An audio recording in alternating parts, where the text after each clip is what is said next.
Hello everyone and you're welcome on my channel Har Ghar English. Today we will discuss MCQs from Romeo Juliet written by William Shakespeare. आज हम यहाँ पर discussion करने वाले हैं Romeo Juliet के most important MCQs का, जो कि आपके पेपर के टीजीटी एग्ज़ाम हो या फिर पीजीटी या फिर नेट जेआरएफ की अगर आप प्रिपरेशन कर रहे हैं तो these are most important questions for your examination. Here are 50 multiple choice question MCQs with answer based on Romeo and Juliet by William Shakespeare. और इसकी रोमियो एंड जूलियट की जो समरी एंड कैरेक्टरिस्टिक की जो वीडियो थी वो मैं आपके साथ में कल डिस्कस कर चुकी हूँ वीडियो में, वो सारी चीज़ें जिसमें कि हमारे कैरेक्टर्स थे एंड समरी, और बहुत अच्छे से आप लोगों से वहाँ पर मेरी उस वीडियो को देख सकते हैं जिसके अंदर हमने कैरेक्टर्स और समरी का पूरा अच्छे तरीके से एक्सप्लेनेशन किया है। यहाँ हम डिस्कस करेंगे एमसीक्यूज़। ओके, चलिए एक्ट फर्स्ट से एमसीक्यूज़ उठाए गए हैं। पहले हम आपको बता दें कि इसमें एक्ट वाइज हमने एमसीक्यूज़ लिए हैं ताकि बच्चों को समझने में और भी ज़्यादा इजी वे में उनको अच्छे से समझ आए और उनको याद भी हो जाए जो भी चीज़ें वो लर्न कर रहे हैं, या जो भी एक्ट उनको लर्न है पहले से ही कि इस एक्ट में तो ये वाले इवेंट हुए थे या इस एक्ट में ये हुआ था, तो उसी बेस्ड पर यहाँ पर एमसीक्यूज़ क्वेश्चंस को हमने सेलेक्ट करके रखा है। Okay children, act first who tries to stop the fight in the opening scene. पूछा जा रहा है वो कौन व्यक्ति था जो कि लड़ाई को ओपनिंग सीन में ही रोकना चाहता था या रोकने की कोशिश कर रहा था। तो मैंने जैसे शुरू में ही कहा है कि बहुत ज़्यादा मुझे एमसीक्यूज़ में बहुत ज़्यादा आपका टाइम वेस्ट नहीं करना है, बल्कि बहुत जल्दी ही आपको जो हमारा सही आंसर है बस उसको बताते हुए और क्वेश्चन को समझाते हुए आगे बढ़ना है।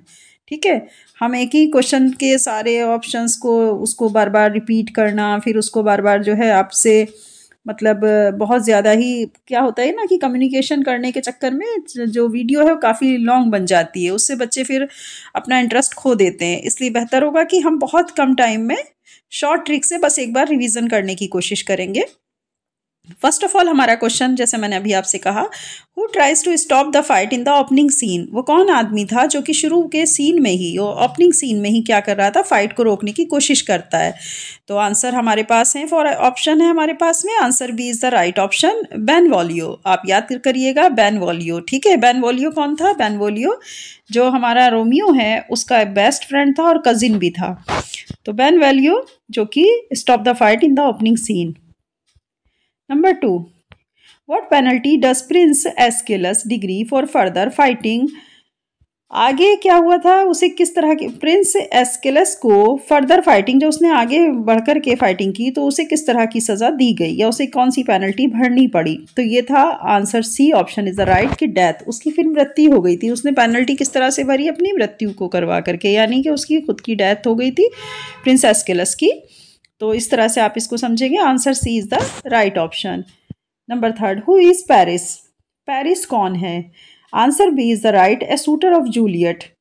ठीक है, ए सूटर ऑफ जूलियट यानी एक ऐसा व्यक्ति जो जूलियट के लिए चुना गया है। तो पेरिस वो व्यक्ति है या उसका फियोंसे बनने के लिए वो एक लाइन में लगा है। फियोंसे है मतलब वो ये चाहता है कि जूलियट से उसकी शादी हो जाए, और वो उसके पिता को ये सारी बातें समझाने की कोशिश करता है कि उसकी शादी जूलियट से करा दी जाए।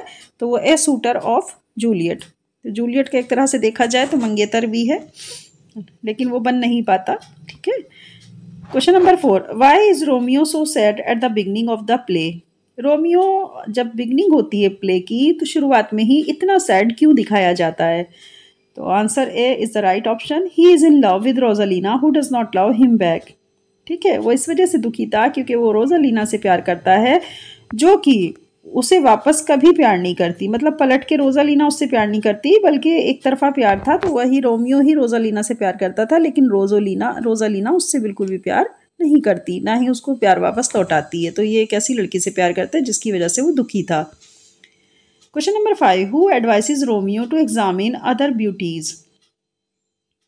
कौन रोमियो को ये एडवाइस देता है कि उसे दूसरी सुंदर जो महिलाएं हैं उनकी तरफ भी जाना चाहिए या उनकी तरफ देखना चाहिए, उनको एग्जामिन करना चाहिए? तो ये बात कौन उसको एडवाइस देता है? तो answer B is the right option, Benvolio. Benvolio को मैंने आपसे बताया था बेनवॉलियो, इसमें शायद कुछ जो है मिसप्रिंट हो गया है। Benvolio, B option is the right option. Benvolio कौन है? Who is the cousin of Romeo. Romeo का कजिन है और बहुत उसका बेस्ट फ्रेंड भी है, बहुत अच्छा तो वो उसको ये एडवाइस देता है। Act second 6, question number 6। अब एक्ट सेकंड आ गया, मतलब उससे कौन से क्वेश्चन पूछे जा रहे हैं, यहाँ आपको इस पर फोकस करना है। Where do Romeo and Juliet first meet? Romeo and Juliet सबसे पहले कहाँ मिले थे? Answer is the right option, at the Capulets party. Capulets की यहाँ पार्टी चल रही थी जहाँ पर Romeo and Juliet first meet पहली बार मिले थे। Question number 7, who delivers the famous Queen Mab speech? वो कौन व्यक्ति है हु डिलीवर्स द फेमस, जिसने सबसे पहले क्वीन मैप स्पीच को डिलीवर किया था, दिया था, तो वो व्यक्ति कौन है? Answer C is the right option, Mercutio. Mercutio ने सबसे पहले Queen Mab speech, famous Queen Mab speech को डिलीवर किया था। Understood? Question number 8, what does Juliet mean when she says what's in a name? पूछा जा रहा है कि जूलियट जब वो कहती है कि नाम में क्या रखा है, तो इसका क्या मतलब था? Answer C is the right option, she believes name do not define a person. उसका ऐसा विश्वास था कि एक कोई भी व्यक्ति अपने नाम से परिभाषित नहीं होता। समझ में आया? तो जैसे हम लोग हंसी मजाक में बोल देते हैं ना कि नाम में क्या रखा है, तो वही चीज़ है कि बताइए। सबसे पहला ये कोटेशन शेक्सपियर ने रोमियो जूलियट नाटक में रखा था। मोस्ट इंपॉर्टेंट और फेमस लाइन है ये, इसको ध्यान से पढ़िएगा कि इसका क्या मतलब था उस टाइम पे जूलियट के बोलने का। तो उसका मतलब था she beliefs names do not define a person. उसका ऐसा विश्वास था कि कोई भी व्यक्ति अपने नाम से डिफाइन नहीं होता। Question number 9, who agrees to marry Romeo and Juliet? इनमें से वो कौन सा व्यक्ति है जो कि रोमियो एंड जूलियट की शादी बनाने के लिए राजी करता है या राजी होता है उनकी शादी करवाने के लिए?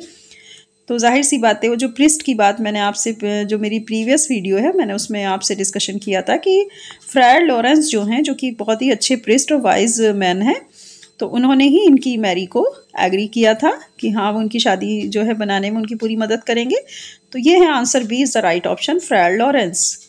Question number 10, why does Friar Lawrence agree to marry Romeo and Juliet?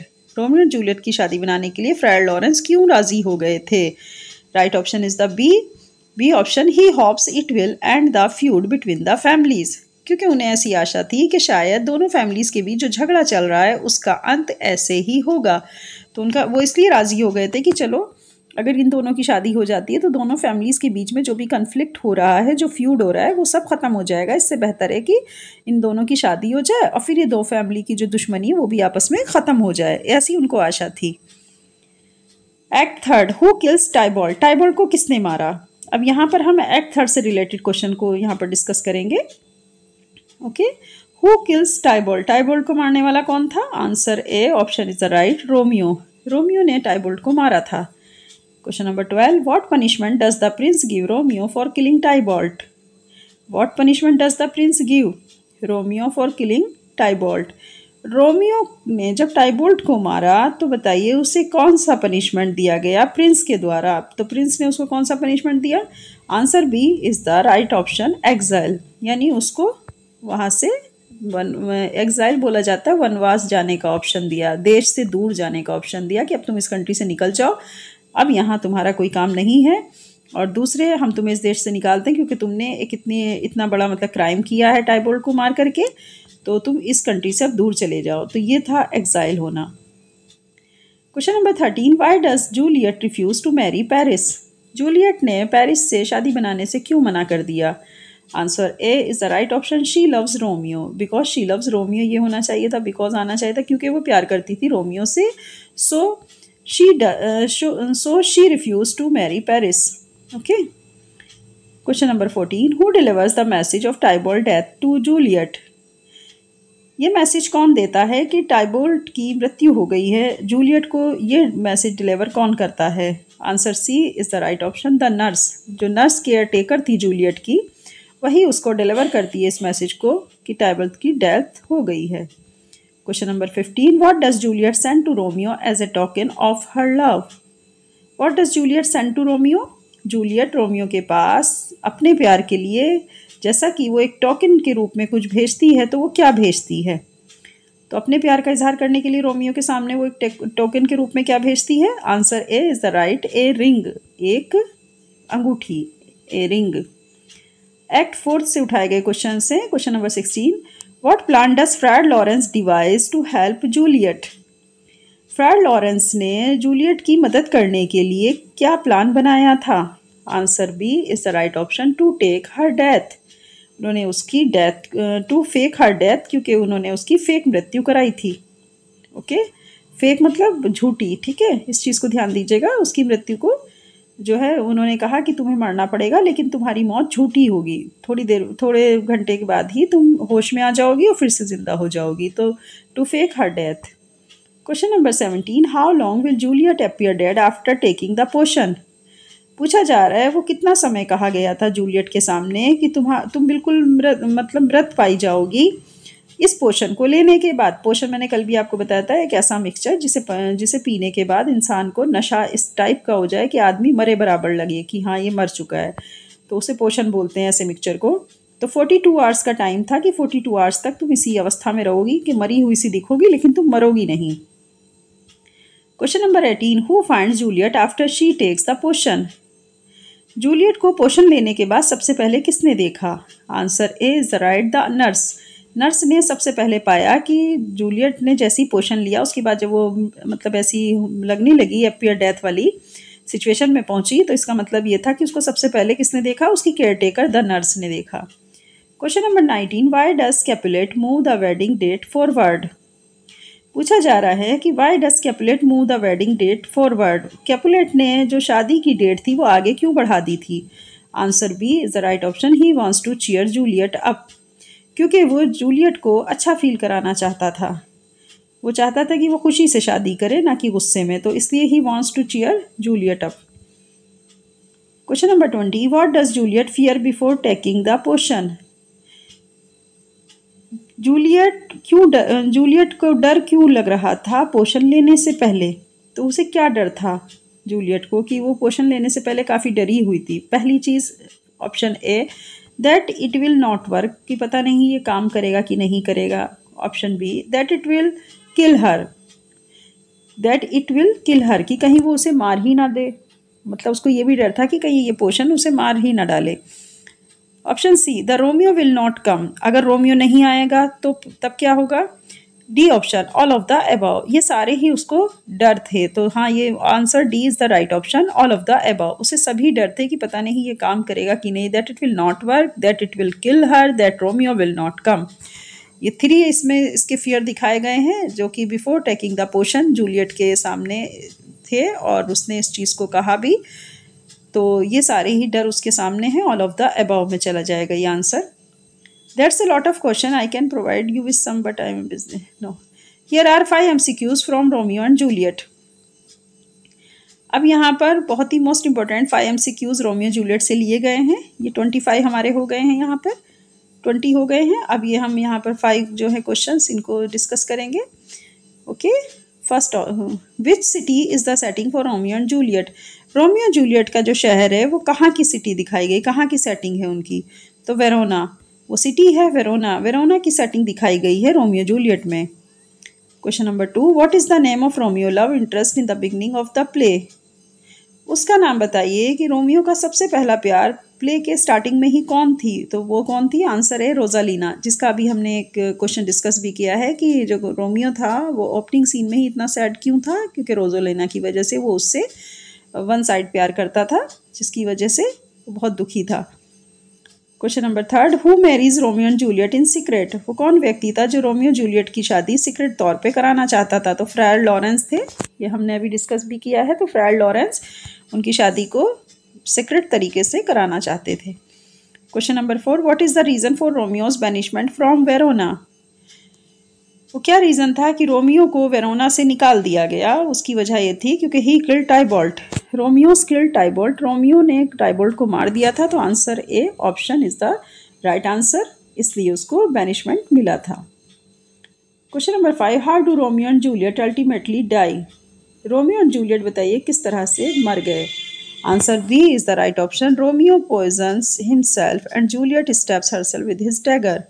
Romeo ने क्या किया कि रोमियो ने पॉइजन ले लिया खुद ही, और जूलियट ने अपने को खंजर मार लिया था, यानी उसने खुद ही अपनी हत्या उसके खंजर भोंक करके कर ली थी।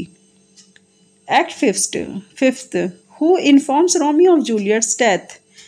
वो कौन व्यक्ति था जिसने रोमियो और जूलियट की मृत्यु को इन्फॉर्म किया सबसे पहले? तो answer B is the right option, बाल्थासार।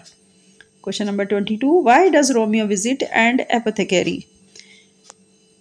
इसमें पूछा गया है कि रोमियो सबसे पहले एक एपोथेकेरी से मिलने क्यों गए था? तो क्यों गया था एपोथेकेरी से मिलने? Answer B, to buy poison, क्योंकि उसको पॉइजन खरीदना था। पॉइजन खरीदने के लिए वो एपोथेकेरी के पास गया था। Question number 23, who is at Juliet's tomb when Romeo arrives? Juliet's की जो टॉम थी, जो मकबरा था, वहाँ पर कौन पहले से ही कौन था और रोमियो जब वहाँ पर पहुँचा? तो रोमियो जब वहाँ पर पहुँचा तो जूलियस टॉम के पास उसने किसको पाया? तो answer is the right, Paris को पाया। इसी से तो रोमियो को पूरा यकीन हो गया था कि जूलियट मर गई है। जब उसको ये तो पता ही था कि पेरिस जो है उससे शादी बनाना चाहता है और पेरिस उसके कब्र के पास बैठा हुआ था, तो रोमियो को ये लगा कि वो सच में ही मर गई है। तो उसने सबसे पहले वहाँ किसको पाया? पेरिस को पाया था। Question number 24, what does Juliet do when she finds Romeo dead? पूछा जा रहा है आपसे कि जूलियट ने जब पाया कि रोमियो मर चुका है तो उसने क्या किया? Answer B is the right option, takes his dagger and kills herself. उसने खंजर लिया और खुद को मार लिया। Question number 25, what does the prince declare at the end of the play? Last में बताइए, प्रिंस ने नाटक के अंत में, यानी जो प्ले का एंड हुआ, तो क्या डिक्लेयर किया? तो उसने डिक्लेयर किया था सी, मतलब हमारा जो सी ऑप्शन है बोथ ए एंड बी है, तो बोथ ए क्या कह रहा है? That the feud is over, सारे झगड़े ख़त्म हो गए। और बी में उसने कहा था that Romeo and Juliet's death were preventable. समझ में आया? यानी रोमियो और जूलियट की जो मृत्यु है वो अपने आप में क्या है? प्रिवेंटेबल है, खुद ही ये अपने आप में एक बचाव है। तो यहाँ पर जो प्रिंस ने डिक्लेयर किया था प्ले के एंड में, वो बहुत अच्छे स्टेटमेंट है, जिसमें उसने कहा कि that the feud is over, B option, that Romeo and Juliet's death were preventable. Okay, ये हमारे MCQs थे रोमियो एंड जूलियट के, और काफ़ी अच्छे मोस्ट इम्पोर्टेंट MCQs हैं। आप इनको भी बहुत अच्छे से स्टडी कर लीजिए और एक ही बार में आप रैपिड रिवीजन पे ज़्यादा फोकस करिए, यानी जल्दी से आप सब कुछ रिवीजन कर लें। बहुत ज़्यादा दिन अब हमारे पास नहीं है, हमारे एग्ज़ाम कभी भी कंफर्म डेट आ चुकी है TGT PGT वालों की, तो वैसे भी 4 और 5 अप्रैल में होना ही है एग्ज़ाम। अगर आगे किसी तरह का कोई भी दिक्कतें नहीं आती हैं तो एग्ज़ाम आपका कंडक्ट हो जाएगा, और हायर एजुकेशन का भी। तो इसलिए आप एक बार इस पूरी वीडियो को गो थ्रू ज़रूर करिएगा एग्ज़ाम से पहले। आपके लिए बहुत मोस्ट इम्पॉर्टेंट यहाँ पर जो है हम कंटेंट प्रोवाइड करा रहे हैं आपको। ओके बच्चों, अब चलिए नेक्स्ट वीडियो में फिर मिलेंगे एक अच्छे कंटेंट के साथ, इसी तरह के मोस्ट इम्पॉर्टेंट क्वेश्चंस लेकर के, ताकि आप बहुत कम टाइम में बहुत ज़्यादा क्वेश्चंस की तैयारी कर सकें। अब इसी के साथ जुड़े रहिएगा मेरे चैनल के साथ में, और भी स्टूडेंट्स को आप इसको जो है शेयर करिए, ताकि आपको मतलब जो है जो चीज़ें आपको मिल रही हैं इस वीडियो के थ्रू, बहुत अच्छे मोस्ट इम्पॉर्टेंट कंटेंट और मोस्ट इम्पॉर्टेंट क्वेश्चंस जो आप यहाँ पर स्टडी कर रहे हैं, वो आपके जितने भी फ्रेंड सर्कल है वो सब भी करें। इसी के साथ अब मैं आपसे अलविदा कहती हूँ। नेक्स्ट वीडियो में हम फिर मिलेंगे और बहुत अच्छे MCQs और बहुत अच्छे कंटेंट के साथ। Okay, bye bye, all the best.